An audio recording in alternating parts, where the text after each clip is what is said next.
Olá pessoal, bem-vindo ao Lugar do Livro. Hoje vamos ver os contos na Copa do Mundo dos Contos. Vamos ver os contos do grupo A. Grupo A que tem Brasil, Camarões, Croácia e Japão. Então, na primeira rodada da Copa do Mundo de futebol, o Brasil ganhou da Croácia,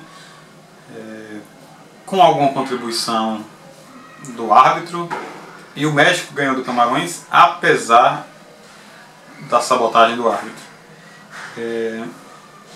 A minha arbitragem aqui é acima de qualquer suspeita, então não vamos falar de futebol, vamos falar de contos. Quais são os 4 contos que representam esses 4 países? Brasil, Machado de Assis, eu já peguei pesado, grande nome da literatura nacional, e eu escolhi um conto que eu nunca li dele, Quem Conta um Conto. Esse conto está disponível no site Contos do Covil. Eu vou deixar o link aqui embaixo do vídeo. Quem Conta um Conto. Camarões, Peter Uté Vacunta, Marriage of Convenience. É uma coletânea, um livro com uma coletânea de contos. Grassfield Stories from Cameroon. Está disponível no site African Books Collective. Esse foi um dos contos que eu encontrei por sorte, porque esse livro está à venda, mas nesse site que vende, você vê um preview de 20 e poucas páginas. Então eu peguei o primeiro conto, que vai da página 1 a 14, e por sorte estava completo. Porque no Google Books, por exemplo, normalmente eles colocam um livro, mas com páginas faltando em cada conto, estrategicamente, para você não conseguir aproveitar nenhum. O terceiro país, Croácia, Berlik Mazuranic. O conto é Bridesman's Son and Bridekins. Está presente num livro chamado Croatian Tales of Long Ago. E eu suspeitava, e se confirmou aqui, é um conto, meio que uma espécie de conto de fadas, um conto infantil. E o quarto país, México, Carlos Fuentes Chacmol, não sei como se pronuncia. Então vamos falar na ordem, depois eu digo quem são os 2 ganhadores. Então vamos lá para o Quem Conta um Conto, de Machado de Assis. Ele já me ganhou no seu início, no seu primeiro parágrafo. Eu já tinha algum tempo sem ler Machado, tinha esquecido talvez de como ele é bom. Começa assim: eu compreendo que um homem goste de ver brigar galos ou de tomar rapé.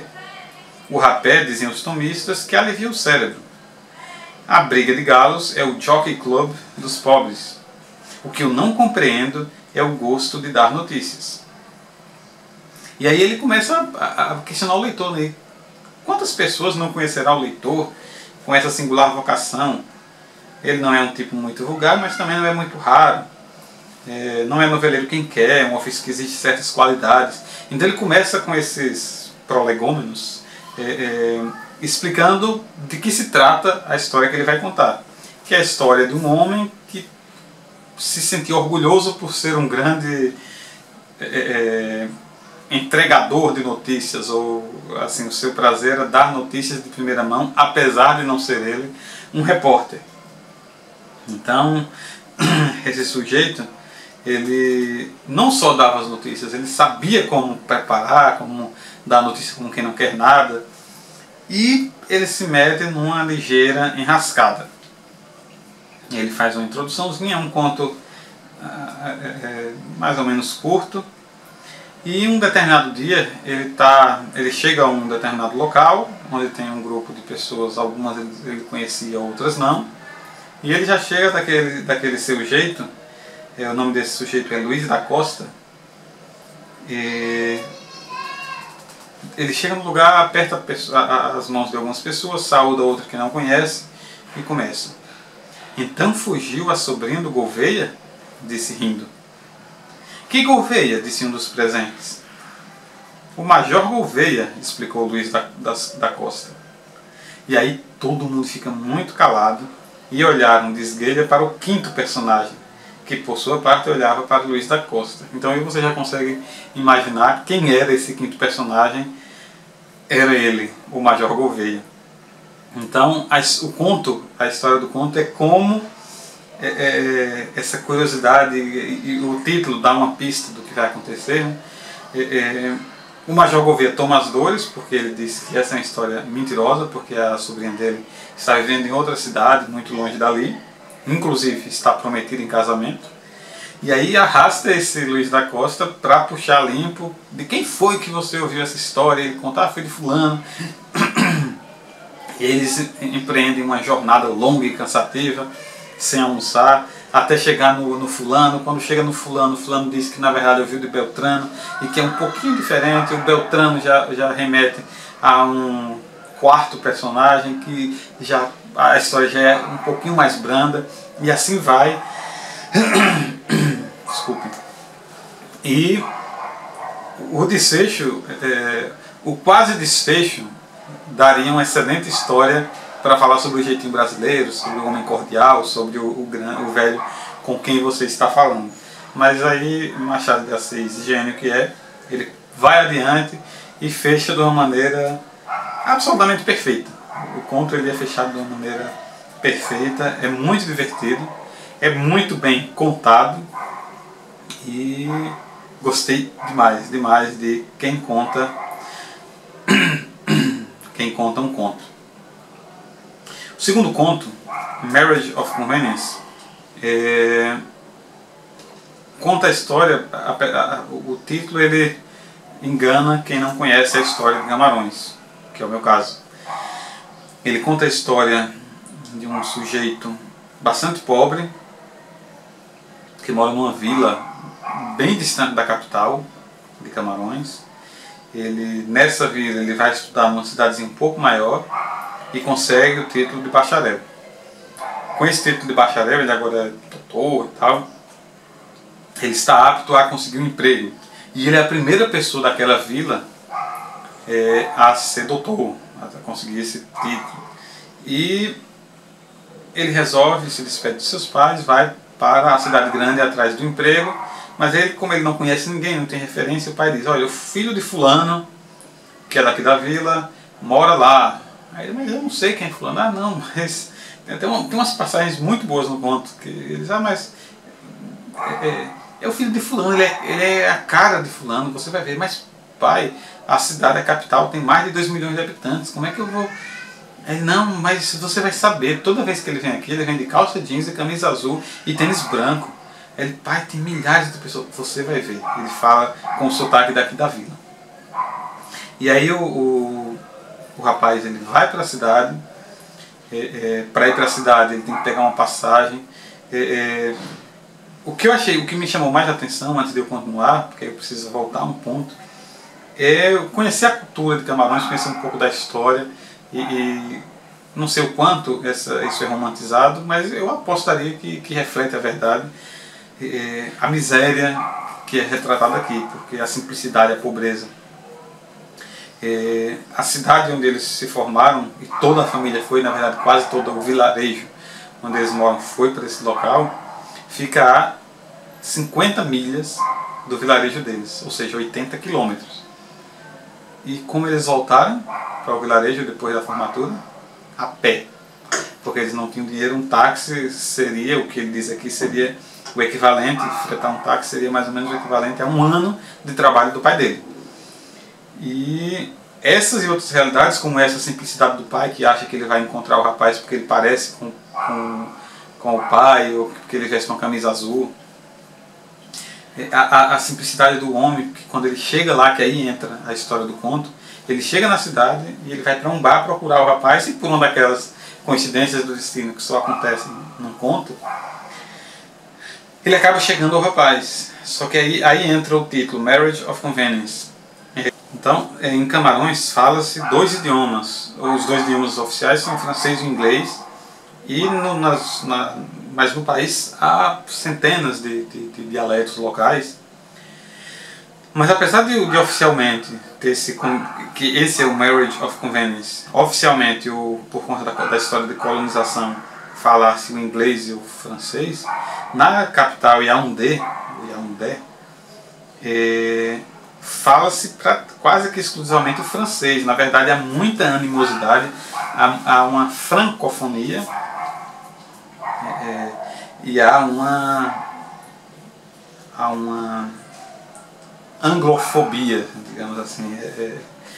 E aí o rapaz, o jovem, ele descobre isso, assim, ele fala o dialeto local, ele imaginava que lá falasse o dialeto local, que mostra como ele estava deslocado da realidade, ou o inglês que ele fala mais ou menos, mas aí quando ele chega lá e encontra o rapaz que é da vila dele, ele diz: olha, é melhor você voltar para sua aldeia, porque você não vai conseguir nada aqui sem falar francês. E aí ele experimenta essa dura realidade, esse garoto, de ser hostilizado por não saber falar francês. E aí o conto tem um desfecho bastante triste. E apesar de ele ser um conto competente, ter uma linha bastante simples na sua prosa, não inventa e tal, mas é um conto sedutor por conta de retratar essa realidade diferente, uma realidade que está fora da nossa aqui, da minha realidade. Então eu gostei bastante do Marriage of Convenience e fiquei muito curioso para ler os outros contos desse Peter Uter Vakunta. O terceiro conto, Croácia, de um escritor chamado Berlik Mazuronic, Bridesman's Son and Bridekins. É um conto de fadas, até razoavelmente longo. Croácia acabou sendo prejudicado porque o único conto que eu consegui encontrar completo foi esse conto de fadas. E claro que ele, apesar de ser um conto de fadas até bom, bem escrito, mas é um conto de fadas e não é brilhante. É a história de um moleiro que tem uma filha muito bonita. Esse moleiro era muito ganancioso, ele quis cobrar muito dinheiro de uma velha que na verdade era tipo uma entidade, tipo uma bruxa. Essa bruxa foi maltratada por ele, mas a filha viu escondida e ficou com pena e tratou ela muito bem. E a bruxa prometeu que ela assim, se daria muito bem, que ajudaria essa moça que se chama Bridekin. Bridesman Son, o bridesman é o padrinho de casamento, né? Então ela prometeu que o Sol, que é o neto dessa bruxa, seria um padrinho de casamento e arranjaria um casamento muito bom para essa moça. E aí a história segue, ela ajuda, a bruxa ajuda essa moça a encontrar a chave perdida de um tesouro de uma princesa. A princesa havia prometido a quem encontrasse, se fosse um homem, casar com esse homem, e se fosse uma mulher, fazer dela a primeira assistente, a aia, assim, a ajudante. Mas a moça acaba desistindo de entregar porque encontra um cavaleiro, e esse cavaleiro é muito bonito, ela se apaixona por ele, e o cavaleiro acaba fugindo com essa mocinha pobre para casar com ela. A princesa vê, se enche de raiva, manda o exército atrás desse cavaleiro. Então tem uma série de reviravoltas. Eu não lembro onde foi que eu achei isso, mas se eu conseguir lembrar, eu vou colocar o link para caso você queira ler alguma dos contos antigos da Croácia, porque há vários outros contos antigos, e imagino eu que sejam todos mais ou menos na mesma linha, que é um conto de fadas, mas um conto de fadas antigo, que não é aquele conto de fadas todo pomposo, tem muito sangue, muita violência. Quarto conto, também gostei demais, Carlos Fuentes, é a primeira coisa que eu leio de Carlos Fuentes, Shakmou. Shakmou, eu descobri lendo o conto, é o nome de uma entidade, um deus inca, e esse seria o deus responsável pelas chuvas. Ele é representado por uma pessoa deitada, mas com as pernas dobradas e o corpo meio levantado e com uma espécie de bacia sobre a barriga. O conto ele começa de forma muito interessante. Ele começa dizendo o seguinte: Not too long ago, Filbert died by drowning in Acapulco. Essa é a primeira linha do texto. Ou seja, há não muito tempo, Filbert, que é o protagonista da história, morreu afogado em Acapulco. Então ele já entrega um spoiler grande. E a história do conto é: um amigo dele vai até lá, até Acapulco, resgatar o corpo, E quando ele volta, ele encontra um caderno de anotações e ele, para poder resolver, ele fica até constrangido de ler o caderno de anotações, mas ele, para resolver as coisas de enterro e tudo mais, ele resolve ler o diário. Esse Filbert, que morreu afogado, ele, nos últimos tempos ele estava manifestando um comportamento estranho. Ele foi demitido, ele era funcionário público, ele foi demitido, acusado de roubo, acusado de não trabalhar mais direito, o pessoal achava que ele estava ficando meio louco. E o amigo dele duvida que ele tivesse roubado e aí começa a ler uma espécie de diário. Me lembrou muito esse conto o Orla, do Guy de Maupassant. É assim que se pronuncia? Por favor, não sei como se pronuncia Guy de Maupassant. Me lembrou muito Orla, porque é um conto fantástico. À medida que ele vai lendo, ele vai descobrindo que o Filbert, ele foi para lá e tal, ele gostava de colecionar objetos assim de cultura, artesanato. E ele comprou num lugar uma estátua bem fajuta, ou aparentemente fajuta, de um Shakmu, que é esse deus sobre o qual eu falei. Ele leva essa estátua para casa e coisas estranhas começam a acontecer. E aí lembra muito no começo o clima de Orla, que é muito psicológico, de ouvir barulhos, achar isso e tal. Mas depois ele descamba para o realismo mais escancarado, aqui no caso de Carlos Fuentes. E é muito, muito bom. Muito bom mesmo. Eu não vou adiantar porque, apesar de eu ter lido em inglês, depois descobri que, eu acho que é no site Releituras, eu vou deixar o link, tem esse conto em português. Se puder ler, leia. Peraí, não vou falar agora, vamos voltar para... Agora vamos para a escolha dos 2 vencedores que passarão para as oitavas de final. Então, Brasil, México, Camarões e Croácia. Primeiro colocado do grupo, Machado de Assis. Não estou puxando a sardinha para o lado do Brasil, mas o conto, quem conta um conto, leia, é muito divertido. É muito bem escrito, fala também sobre a arte da literatura, a arte da invenção, o desfecho é magnífico. Então, primeiro colocado, por uma margem não muito grande, Brasil. Eu diria que ele fez 5 pontos. Segundo colocado, aí um desempate por saldo de gols aqui, mesma quantidade de pontos, foi por um pouquinho. México, Carlos Fuentes, Shakmu, segundo lugar, porque eu acho que o critério principal do desempate, além de o conto ser muito bom, ele é um representante bem autêntico do que é a literatura latino-americana, né, que tem esse lado fantástico. Então, esse foi, digamos que, o ponto que desempatou, porque ele representa bem esse lado fantástico da literatura latino-americana e é um conto que impressiona, é realmente muito bom. O terceiro colocado foi o de Camarões. Eu quase o escolhi, mas é porque realmente o de Carlos Fuentes é muito bom. Lanterninha, mas como eu falei, infelizmente prejudicado pelo critério, pela dificuldade para localizar, Croácia com Bridesman's Son e Bride King.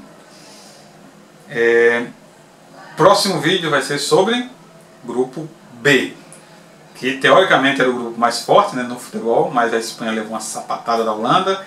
O Chile já ganhou fácil da Austrália. Então, Espanha, Holanda, Chile, Austrália. Quem é que eu vou ler nesse caso? Austrália, Kate Greensville, No Such Thing as a Free Lunch. Chile, Pablo Neruda, olha a responsabilidade, Um Carneiro em Minha Casa. Espanha, Miguel de Cervantes, só isso, Rinconete e Cortadilho. E Holanda, realmente eu não sei pronunciar, Tiges de Boer, Walking Urge. Então, próximo vídeo, grupo B, vamos ver quem ganha. Brasil e México já estão classificados para as oitavas de final. Fique ligado aqui no canal para acompanhar a Copa do Mundo dos Contos. Abraço, até mais!